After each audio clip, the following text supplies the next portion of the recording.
নমস্কার বন্ধুরা, আজকের রেসিপিটা রবিবারের সকাল হোক আর পুজোর কটা দিন হলে তো কথাই নেই। পুজোর প্রত্যেকটা দিন সকালবেলায় যদি এরকম ফুলকো ফুলকো লুচি হয় তাহলে জমে পুরো ক্ষীর। চলুন এই সহজ রেসিপিটাই আপনাদের সাথে আজকে শেয়ার করব। তার জন্য একটা বোলের মধ্যে আমি এখানে নিয়েছি 1 কাপ পরিমাণে ময়দা বা অল পারপাস ফ্লোর, আর নিয়ে নেব 1 কাপ পরিমাণে আটা। আপনারা চাইলে এটা কিন্তু পুরোটাই ময়দা দিয়ে করতে পারেন। আমি একটু হেলদিয়ার ভার্সনটা বের করেছি, তাই এখানে একটু আটা মিশিয়ে নিলাম।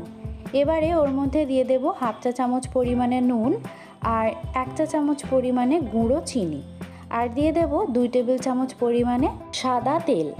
এবারে সব কিছু দিয়ে খুব ভালো করে ময়দাটাকে মেখে নেব হাতের তালুর সাহায্যে ঘষে ঘষে, যাতে করে এর ময়ানটা খুব সুন্দরভাবে হয়ে যায়। তো বেশ কিছুক্ষণ মাখার পর এভাবে হাতে করে মুঠো করে ধরলেই কিন্তু দলা পেকে যাচ্ছে বা ভেজা বালির মতন একটা টেক্সচার হয়ে যাচ্ছে। তখনই বুঝতে হবে এই ময়ানটা কিন্তু খুব সুন্দরভাবে হয়ে গেছে। এবারে এর মধ্যে দিয়ে দেব ঈষদ উষ্ণ জল। ঠান্ডা জলের থেকে যদি আপনারা লুচি বানানোর সময় ঈষদ উষ্ণ জল ব্যবহার করেন, সেক্ষেত্রে লুচিগুলো কিন্তু খুবই সফট হয়। এখন ময়দাটাকে খুব ভালো করে মেখে ডোয়ের আকারে রেডি করে নিলাম। তারপর এই ময়দাটাকে ঢেকে রেখে দেব 15 থেকে 30 মিনিটের জন্য। লুচির ময়দাটা রুটির ময়দার থেকে একটু শক্ত করে মাখতে হবে। যতক্ষণে ময়দাটা রেস্ট হচ্ছে ততক্ষণে এদিকে কড়াইয়ের মধ্যে পর্যাপ্ত পরিমাণে সাদা তেল গরম হতে বসিয়ে দেব। এবারে একটা চপিং বোর্ডের উপরে সাদা তেল বুলিয়ে নেব কিছুটা।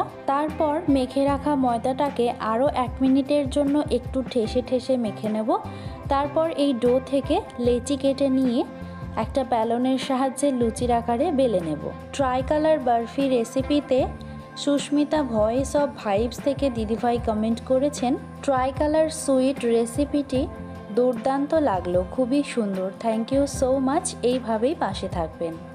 ব্লগস বাই মনীষা থেকে দিদিভাই কমেন্ট করেছে, nice video, a friend will be on the side of love, thank you so much dear, stay connected. সুমির সংসার থেকে দিদিভাই কমেন্ট করেছেন, 3 কালারের বরফি বানানো সত্যি সত্যিই অসাধারণ হয়েছে দিদিভাই, থ্যাংক ইউ সো মাচ, এইভাবেই পাশে থাকবেন।